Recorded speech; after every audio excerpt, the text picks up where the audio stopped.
environmental message. Fun friends! Alright, at the start off, let me call our bird trainer here on stage, Amigo. Now, Amigo comes from South America and lives in the rainforest of Brazil. As he's a very responsible bird, he loves to keep his environment non-biodegradable. We also have here some sample trash. Now, let's see how Amigo clean up this mess. Okay, good luck, buddy. Okay, let's have the first trash. He picks up a plastic bottle, walks all the way, open the non-biodegradable bin, and he drops it inside. Good bird. Another plastic bottle, walks all the way, open the same bin, and he dropped it inside. That's too trash. A paper cup walks the way. Open the biodegradable bin and he... Now, ladies and gentlemen, I see here and meet our cute and playful Eclectus parrots, eh? Mag-profile reels na lang ibibig niyo. Now, when those parrots, they're 15 to 18 inches long and they are known for their high beach balls.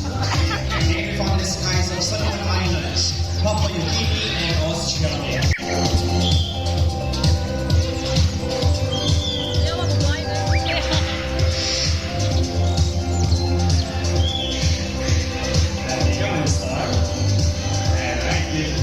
Ladies and gentlemen, let's give a massive.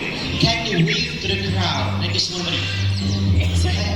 Hi everyone, welcome to Cebu Safari. Now everyone, can you wave back and say hello, Jumbo? Hello. So macaws have a very long ears with feathers and they grow. Now everyone, say it again, say wings. Lastly, macaws have zygodatal feet, meaning they have 2,000 points forward and 2,000 points backwards. They can also use their feet to look down is not good bird, Jumbo. Additionally, macaws are often compared to a 4-year-old child because of how they think and act. But wait, ladies and gentlemen, meet Jumbo's friends. From the jungles of South America, here comes our flying macaws.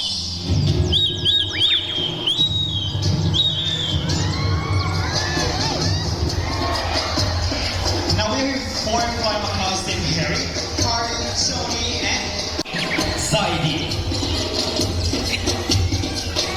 Now macaws are productive, whatever environment they're in, it becomes quite normal to them. So if they are surrounded by many people, they will accept many people. Yeah. Just like how humans can be left or right-handed, macaws are... Now there are 400 little pigeon parrots in the world, and blue macaw ranks as the 3rd largest parrots globally. Scarlet macaw ranks as the 4th largest parrot in our great macaw wars. Now Southerners are also known as parakeets. They're very playful, social, and have a very loud voice. They're dog. Now Southerners, they are monogamous type of birds, meaning they only have one partner for a lifetime. Now ladies and gentlemen, for a lifespan, they only live 75 to 80 years. How about let's have a cat?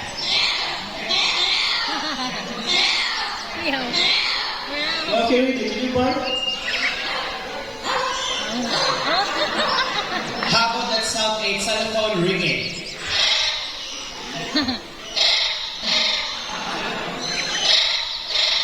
And how about let's have a whistle? Good birds. Now, Mr. Charles, I've read it. You're all set and ready for the first song. Now for the first song. Whoa, whoa, yeah. I love you more than I can. Whoa, whoa, yeah. I love you more than I can. Now for our last song, let me ask first. Who's celebrating their birthdays today? Or within this month of April? Okay.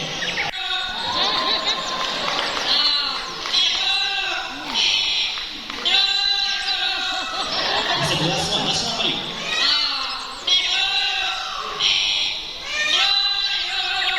Now, so bobcats, they practice slave code parasitism. They love to snatch the foods from other birds, even in mid-air.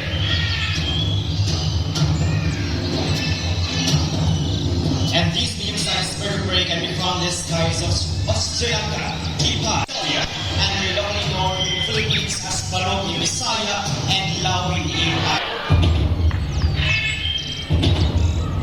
So white-blooded sea eagle, or king of the coast. It has the white plumage on its head down to its parts, and its wings and back are dark gray in color. But wait, there's more!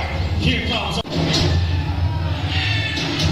Now these large vertebrates can be found in the skies of... These birds are up to 75 to 85 centimeters in length, with a powerful wingspan of 180 to 220 centimeters. And just to share the scientific conservation, we work hard to protect endangered species, providing the safer habitats and most passionate to educate guests about the importance of preserving nature. Because we believe together. Once again, yours truly, Modest DJ, saying that thank you so much, everyone, and enjoy the rest of the tour.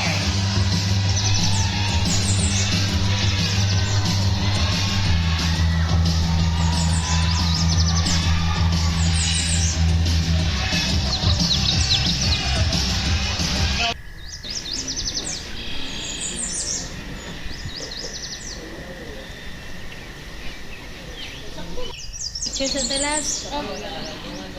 Bebe, picture sa mi bebe.